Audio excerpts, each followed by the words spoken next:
Baba na mama wataka kuuana, mtoto kaamua kuingilia kati. Bana, hii hapa ni Guu Family Book na hapa tupo katika episodi ya 20.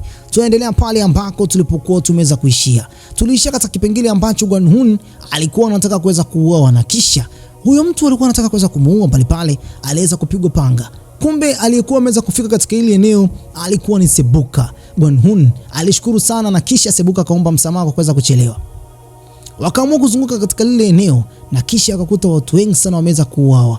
Huyo aliyefanya mashambulizi haya ni nani? Walivyopepesa macho yao katika eneo la pembeni kidogo tu baada ya upepo mkali sana kuweza kupuliza, kumbe alikuwa ni Woryang. Walinzi wa kwake Gwan-hoon baada ya kuweza kumuona Woryang walijiandaa kuweza kupambana, lakini Gwan-hoon akaanza kumuita Woryang, "Ni wewe?" Woryang akamuuliza, "Unanifahamu mimi?" Ndipo Gwan-hoon akasema kwamba ninakufahamu. Sasa Gwan-hoon akaanza basi kutumia ulimi wake vibaya. Kwa hivi sasa akaplani kuweza kumdanganya Woryang kwa yale yote aliyokuwa ameweza kumkuta katika maisha yake. Sasa Woryang alikuwa amesahau mambo yote katika maisha yake yote. Kwa hiyo hivi sasa alikuwa anawasikiliza watu kinoma noma. Yeye jambo lake anataka kuweza kugundua nani aliweza kusababisha yeye kuwa hivi, kwa sababu kwa hivi sasa anajichukia, yani anatamani hata kuweza kujitazama.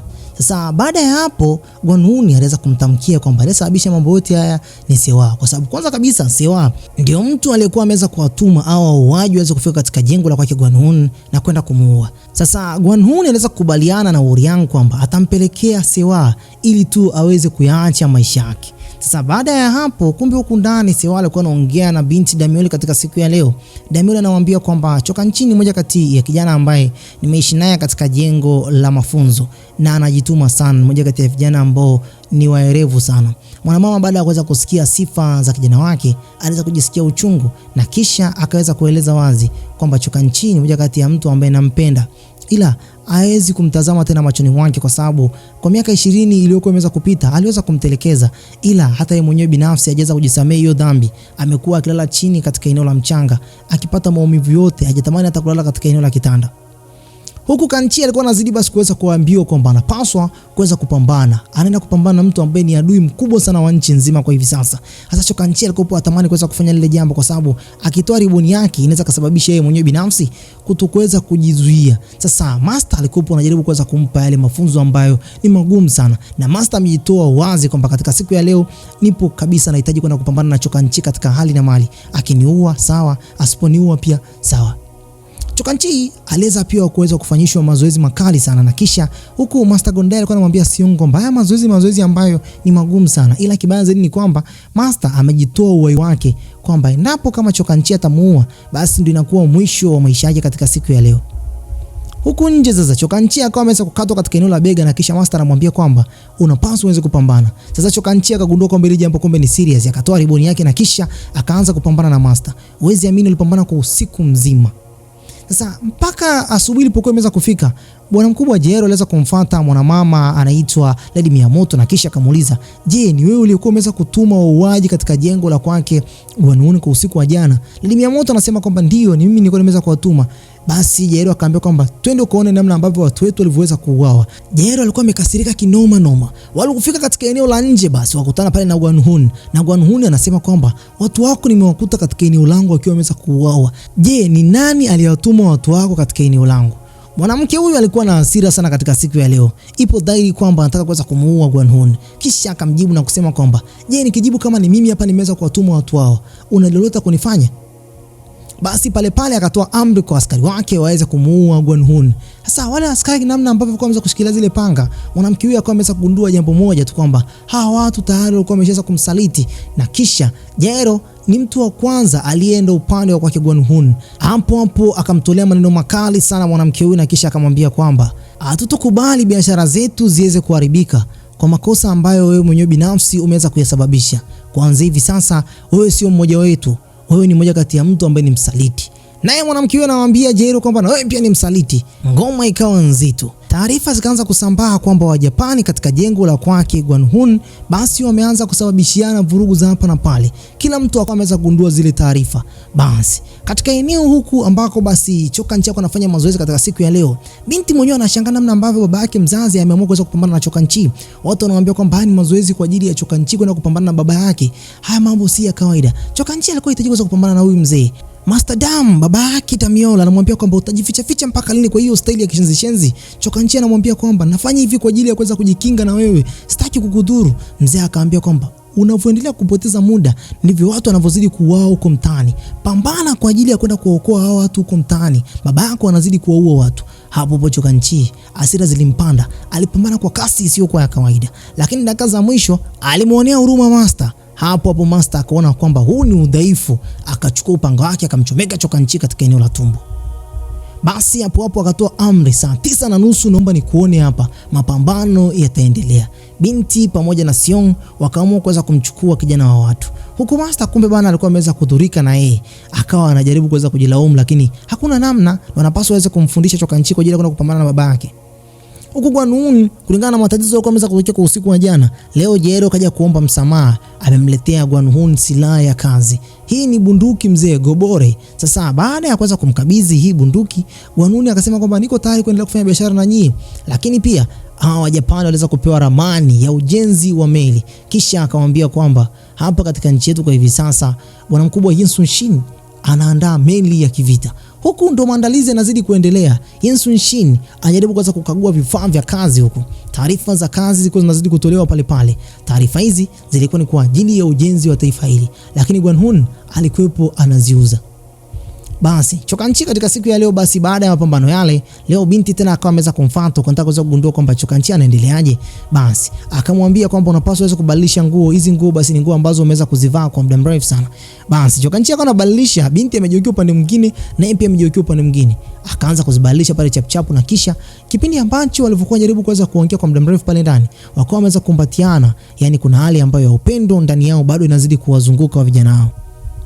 Nyakati hizo kipindi ambacho bwana mkubwa Gon alivyokuwa anaingia hivi ndani, mara ghafla wakajibadilisha katika sehemu ambazo walikuwa wameweza kukaa. Naye pia Chungju alikuwa ameweza kufika pale. Chungju anampa Chokanchi taarifa kwamba mama yako yupo katika kipindi kibaya sana. Jioni ya leo inategemewa kwamba anapaswa aweze kuondoka katika lile eneo arudi Japan. Kumbe huko bwana mwanamama na yeye pia alikuwa anapewa zile taarifa na Jaero. Jaero anamwambia kwamba saa 9:30 unapaswa uweze kuondoka. Chokanchi anasema kwamba siwezi kufanya hiyo kazi, mamangu alikuwa ameweza kunitupa kwa miaka 20 alikuwa ameweza kupita. Siwezi kumthamini mtu ambaye anithamini. Binti anaambia kwamba lakini ni mama yako ndio mtu aliyekuzaa, kwa hiyo unapaswa uweze kumpenda hivyo hivyo. Basi Chungju akamwambia kwamba ni saa 9:30 tu mama yako ataanza kusafirishwa, lakini pia inasemekana kwamba kuna maadui wengi sana ambao wana plani kwenda kumuua. Chokanchi akaweza kujibu na akasema kwamba siendi katika huo mchakato wa aina yoyote. Basi alitoka nje pale kwa hasira sana. Huku ndani Chungju akawa ameweza kumwachia pale nguo aliyokuwa ameweza kuiandaa kwa muda mrefu sana. Hii inamaanisha kwamba Chungju anampenda sana. Taesugu akawa ameweza kuachia barua ya siri, ambapo barua hii ilikuwa ni ya Lady Miyamoto. Barua hii ilikuwa imeweza kuandikwa kwamba saa 9:35 naomba uwe umeweza kufika barabarani kwa ajili ya kwenda kuniescort. Watu wangu siwaamini tena, wanataka kuniua. Basi hasa katika siku ya leo Gwanun akawa ameweza kukutana tena na Uriango mara nyingine tena.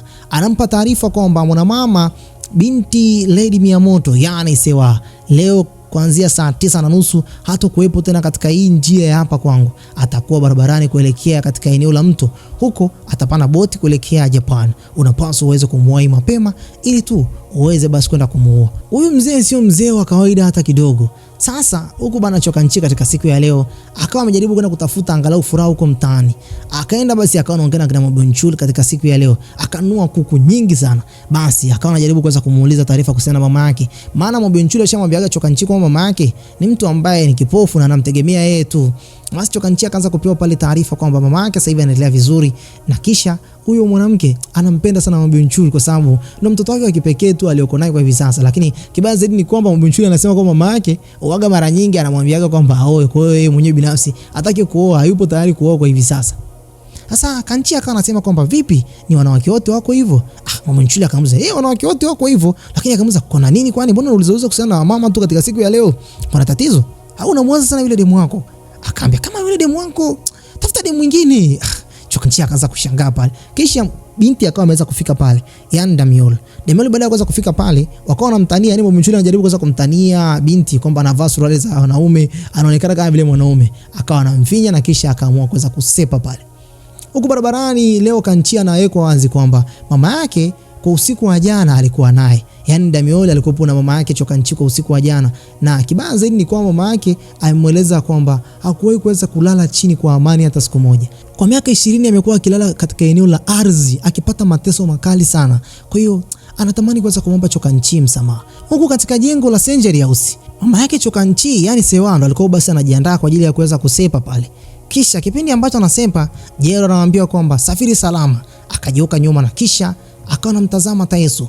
Kuna ishara ambayo aliweza kupeana yeye pamoja na Taeso. Hii yote ni kuhusu ile barua, kwa sababu anajua kabisa kwamba watu wake kwa hivi sasa hawamthamini tena. Bas, hapo baada ya kuanza kusepa, walianza kupeana signals hapa na pale. Saa 9:30 ilikuwa imesheza kufika. Choka Nchi naye peleza kufika katika uwanja wa mapambano, kwa sababu alikuwa na session ya pili pamoja na Master. Kwa kipindi hichi akamwambia kabisa Master kwamba sitaweza kupoteza muda kwa sababu kuna kazi ya kufanya. Na paswa nikamuokoe mama yangu huko barabarani. Sasa Choka Nchi ameshakubali kwenda kumuokoa mama yake. Vita ikaanza pale pale. Master anataka kuweza kugundua kwamba je, Choka Nchi uwezo wake ukoje kwa hivi sasa. Master hakuamini kwa kipindi hichi namna ambavyo Choka Nchi alikuwa anapambana. Oya, Choka Nchi anapambana kwa spidi ambayo si ya kawaida. Alimkamata Master akampiga pale pale. Master hakuamini kile ambacho kimeweza kutokea. Watu wote katika lile eneo walitoka macho wote. Hakuna mtu aliweza kuamini lile tukio. Goni, watu wote pamoja na wanafunzi wakaona kabisa huyu kijana kwa hivi sasa anaenda kumuua Master. Walitamani hata kuweza kustopisha hiyo session. Upanga ulienda chini na Master mkono wake ulikuwa unatoka damu, lakini kizuri ni kwamba hakumuua Master. Angemuua baba mkwe mzee. Sasa baada ya pale Choka Nchi pamoja na binti walijiandaa kwa ajili ya kuweza kuondoka. Kisha naye Master aliweza kuwapa safari njema kabisa. Goni naye aliweza kuruhusiwa kuweza kuondoka na watu wao. Hasa katika chumba ambacho Gondai katika siku ya leo anaongea na Master, akamwambia, "Je, umeonaje uwezo wa kijana?" Master anasema kwamba ambacho nimegundua kwa Choka Nchi kwa hivi sasa ni kwamba ana uwezo wa kucontrol hata zile hisia zake, na ninaamini kwa hivi sasa ana uwezo wa kupambana na baba yake. Sasa huku mwanamke wa watu ndo alikuwa anazidi basi kusonga mbele. Wakafika katika eneo ambalo kulikuwa basi ni eneo ambalo ni plain, lakini hapo wanaweza kuvamiwa na maninja. Maninja wanaweza kuwastopisha. Na hapo katika njia hii vita iliweza kuanza. Mwanamke wa watu alikamata njia, lakini haya yote ilikuwa ni mipango ya wale wa Japani wenzake pamoja na Guanhun. Wote walikuwa wanatamani kuweza kumuua mwanamke huyu. Mwanamke wa watu akakimbilia huko porini. Kipindi ambacho anakimbia kwa kasi isiyokuwa ya kawaida, hao maninja nao walikuwa wanakuja kwa kasi isiyokuwa ya kawaida. Mtoto wa watu wa kike aliweza kudondoka pale chini, yani msaidizi wake. Hapo aliweza kukamatwa. Kisha maninja hawa wakatamani kuweza kumuua Lady Miyamoto, mama yake Choka Nchi, yani Sewa. Akaweza kukingwa na mwanamke huyu ambaye ni msaidizi wake. Kipindi ambacho mashambulizi yanataka kuanza tena, hapo mishale iliweza kutokea pale. Yani mishale iliweza kurushwa kutoka kwa nyuma hivi. Walipojuka nyuma, walikutana na Choka Nchi, Goni pamoja na Damiol. Sasa Damiol waliweza basi kugawana pale watu wanne na Choka Nchi akapewa kazi, anapaswa aweze kumsaidia mama yake vyote vile itakavyokuwa. Akakutana na maninja ambao basi ndio kuweza kumzuru mama yake huku porini. Aliwatembezea tena mkono. Hakukuwa na muda hapa. Mama yake anasema kwamba niache mimi niende mwenyewe, wewe hayakuhusu haya mambo. Huku porini sasa barabarani ambako Oriang alipokuwa basi ameweza kuahidiwa kwamba atakutana na Sewa. Anakutana na mili ikiwa imeweza kuuawa mingi kinoma noma. Oriang alipandwa na hasira kinoma noma. Huku mama yake Kanchi anatamani kwenda kumuua Guanhun na anatamani hata kwenda kuendelea kuishi na familia yake hata kidogo. Kanchi anamwambia kwamba vipi kuhusiana na mimi hapa? Unatamani tu kwenda kuua watu huko. Je, ukienda kuuawa na wewe itakuwaje kuhusiana na mimi? Sije kuishi hata na wewe kwa muda. Inakuwaje? Mama alijisikia vibaya kinoma noma.